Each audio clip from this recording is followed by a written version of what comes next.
எங்க அண்ணன் கண்டுபிடிச்ச ஆராய்ச்சி குறிப்பு உங்க பாதுகாப்பு தான் இருக்கான். புரியுது.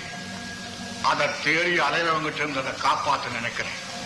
அதை மட்டுமல்ல, இந்த உலகத்தையே காப்பாற்ற துடிக்கிறேன். எடுத்துக்கோ. தெரியும்.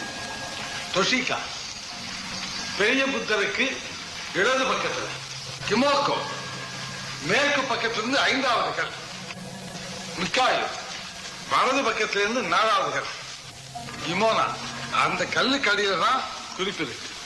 தவக்கோலத்தில் இருக்கிற நீங்களா இந்த பாவத்தை செய்றீங்க? இதுக்காகவே அலையிற பைரவங்கிட்ட இதை கொடுத்தா எனக்கு $1,00,00,000 கிடைக்கும். $1,00,00,000. எல்லாத்தையும் தோந்து நீங்களா இந்த அற்ப ஆசை கடுமையாக்கீங்க. நான் புத்த பிச்சு இல்ல. என் விலை என்னன்னு உனக்கு தெரிஞ்சிருக்கும். ஓம் பலத்தை நான் பார்த்துட்டேன், என் பலத்தை நீ பார்க்க வேண்டாம். ஒரே ஒரு சான்ஸ் கூட.